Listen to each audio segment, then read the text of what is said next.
Otasi axlat teruvchi, onasi esa farrosh. Asli kelib chiqishi Afrikaning chekka hududidan bo'lgan bu yigitcha 9 bolali nochor oilaning to'ng'ich farzandi edi. Futbol olamidagi jamiki katta sovrinlarni qo'lga kiritgan esa-da, odamlar uchun kamtarlik ramziga aylangan bu yigit tinimsiz mehnat, kechilgan mashaqqat va qilingan sabr bir kun kelib o'z mevasini berajagini isbotlovchi tirik namuna. U qayerga bormasin, kichik jussasi va ko'rimsiz tashqi ko'rinishi evaziga e'tibordan chetda qolar va unga hech kim ishonmasdi.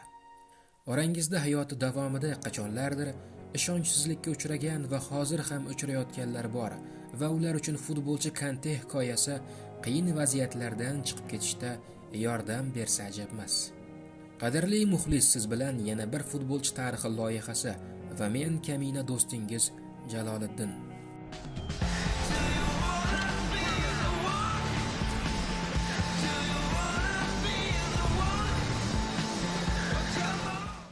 N'Golo Kante 1991-yilning 29-martida Fransiyaning Parij shahri hududiga qarashli aholi zich joylashgan Rueil-Malmaison tumanida afrikalik muhojirlar oilasida tug'ilgan. Kantening ota-onasi 1980-yilda G'arbiy Afrikada joylashgan Malidan Fransiyaga farovon hayot izlab ko'chib kelishadi. N'Goloning otasi chiqindi yig'ish bilan shug'ullangan, onasi esa farroshlik qilgan. Shu tariqa ota-ona 9 boladan iborat oilani boqishgan. Qahramonimiz 11 yoshga chiqqanida otasi vafot etadi va shundoq ham nochorlikdan aziyat chekayotgan oilaning ahvoli yanada og'irlashadi. Otasining o'limidan keyin oilaning to'ng'ich farzandi bo'lmish Kantening yelkasidagi mas'uliyat yanada oshdi. Yosh N'Golo Parij shahri bo'ylab chiqindilarni yig'ish bilan shug'ullanar va oz bo'lsa-da onasiga yordam berishga harakat qilardi. Parij ko'chalari bo'ylab chiqindi yig'ish uchun ba'zida 10 kilometrlab masofani bosishiga to'g'ri kelgan Kante kelajakda chiqindi yig'ib yaxshi yashab bo'lmasligini bilgach, boshqa sohalar haqida bosh qotira boshlaydi. 1998-yilgi jahon chempionati Fransiyada o'tgan va unda Kante ham ishtirok etgan. N'Golo ushbu mundialda o'z tengqurlari kabi futbolchilarni qo'llaridan ushlab maydonga tushgan yoki o'yin paytida futbolchilarga to'p uzatib turgan dersiz. Yo'q, N'Golo o'yinlardan keyin muxlislar tomonidan tashlab ketilgan chiqindilarni yig'ish uchungina stadionga kiritilgan. O'sha vaqtlarni futbolchining o'zi shunday eslaydi. Biz o'yinlardan keyin tribunalardagi chiqindilarni yig'ish bilan shug'ullanardik va ularni qayta ishlash zavodlariga olib borardik. Chempionat davomida anchagina pul ham ishlab olgandik, deya eslaydi Kante. Xabaringiz bor, Fransiya uyida o'tgan mundial finalida yulduzli Braziliyani asli kelib chiqishi Jazoirlik bo'lgan Zidanning dubli evaziga mag'lub etadi va jahon chempionligini qo'lga kiritadi. O'shanda fransuzlar tarkibida kelib chiqishi muhojir bo'lganlar Zinedine Zidan, Patrick Vieira, Lilian Thuram, Thierry Henry, Nicolas Anelka kabi futbolchilar to'p surgan va aynan ular Fransiyani chempion bo'lishida asosiy vazifani bajarishgan.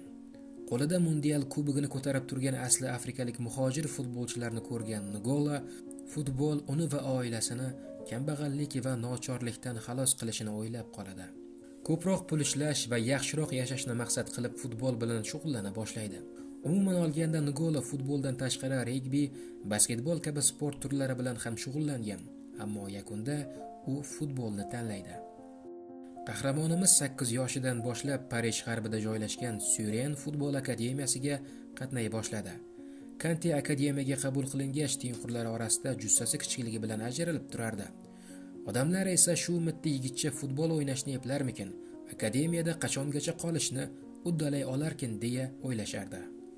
Ammo ular N'Goloning nimalarga qodir ekanligini bilishmasdi. Yosh Kante mashg'ulotlarni o'zlashtirish borasida eng zo'ri edi.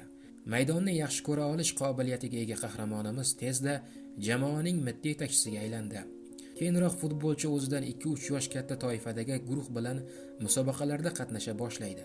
Kantening bolalikdagi jamoadoshlaridan biri François Lemoine shunday eslaydi. Mahalliy musobaqa finalida maydonga tushdik. O'yin tugashiga 10 daqiqa qolganida Kante o'yinga qo'shildi va o'yinni umuman o'zgartirib yubordi va jamoaga g'oliblikni olib keldi. O'shanda u maydonda harakatlanayotganlarning eng kichigi va eng kamtari ham edi, deydi François. Kante Surenda o'ynab yurgan kezlarida Fransiyaning nomdor Rennes, Sochaux, Lorient, Clairefontaine kabi futbol akademiyalariga ko'rikka boradi ammo rad javobini oladi. Sababi esa uning kichik bo'yi. Ammo qahramonimiz mehnat qilishda davom etdi. Shuni alohida aytib o'tish lozim, Nigola futbol bilan bir qatorda maktabda ham a'lo baholarga o'qishni uddalay olgan. Kantening bolalikdagi murabbiylaridan biri Pyotr Voytin futbolchi haqida shunday deydi: Nigola nazariy topshiriqlarni va mashg'ulotlarni o'zlashtirishda juda zo'r edi, deydi murabbiy. Syurian Fransiyaning 9-divizionida qatnashar va bu yerda Nigola professional futbolchi bo'lishi qiyin edi. Syurianda o'ynab yurgan kezlarda Kante PSG skautlarga tavsiya etiladi, ammo skautlarga qahramonimizning o'yini ma'qul kelmaydi. Keyinroq esa aniqrog'i 2010-yilda 3-liga vakili Bulon tarkibiga ko'chib o'tadi. Kante Bulon dubli bilan kechki mashg'ulotlarda shug'ullana boshlaydi. Kunduzi esa institutga o'qishga boradi. Ko'p qirrali qahramonimiz buxgalterlik bo'yicha ham diplomga ega va faoliyati yakunlangach bemalol o'zining xususiy buxgalterlik kompaniyasiga asos solishi ham mumkin. 18 yoshli Kantening professional futbolchi bo'lishiga ishonch komil emasdi va shuning uchun ham institutga kirib o'qishni, futbolchiga o'xshamay qolsa, shu sohada ishlashni maqsad qiladi. 2012-yilning 18-mayida Monakoga qarshi o'yinda Bulon asosiy jamoasida debyut qilgan Nigola maydonda ajoyib harakatlar qiladi va murabbiylarning ishonchiga kiradi. 2012-13-yilgi mavsumda futbolchi Bulonning asosiy futbolchilaridan biriga aylandi va 38 o'yinda 3 gol urishga erishdi.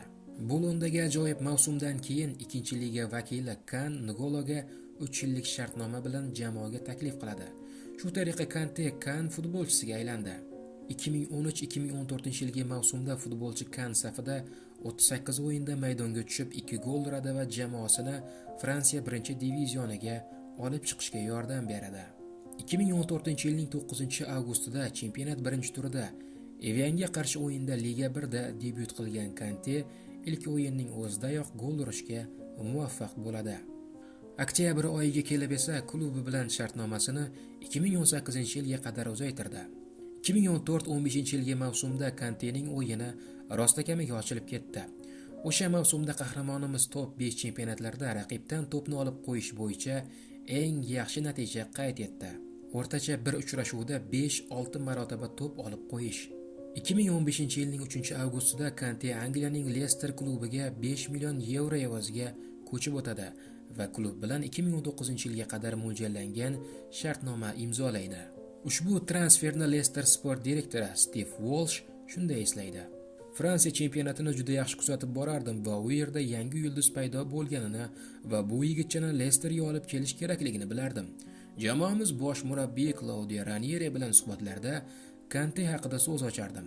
Hattoki zallarda yuzma-yuz kelib qolsak, Kanteni olish kerak deya o'tib ketardim, deydi Walsh.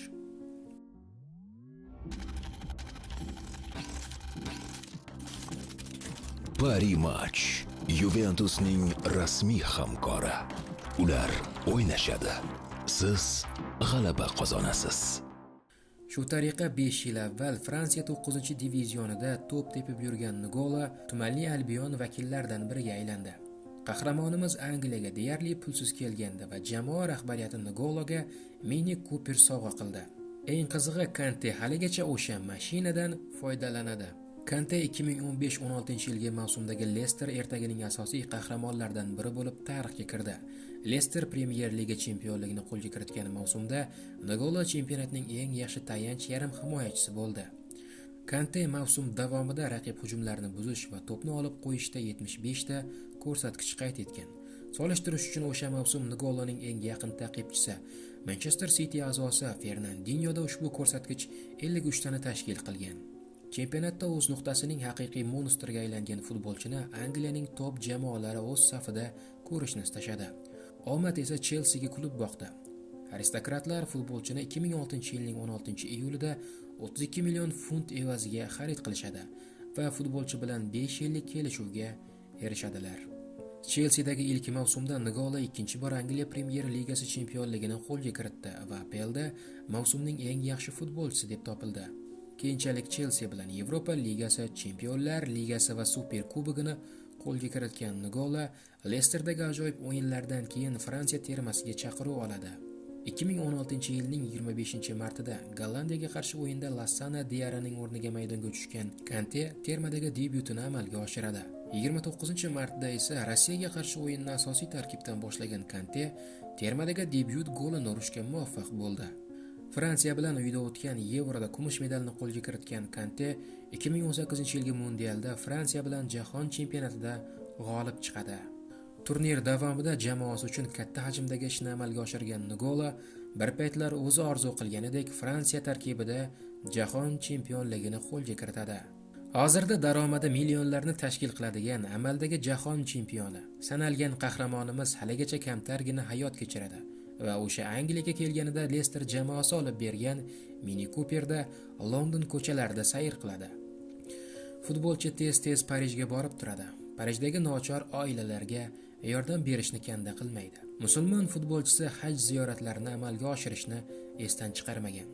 Otasi axlat teruvchi, onasi esa farrosh bo'lgan va o'zi ham chiqindilarni yig'ish bilan shug'ullangan Ngolaning orzulari ushaldi. Bir paytlar Fransiyaga farovon hayot izlab kelgan oila nihoyat maqsadiga erishdi. Ngola bosib o'tgan yo'l hayotda muvaffaqiyatning yagona kaliti bu tinimsiz mehnat, intilish va doim olg'a yurish ekanligidan dalolat. Roligimizni quyidagi savol bilan yakunlaymiz.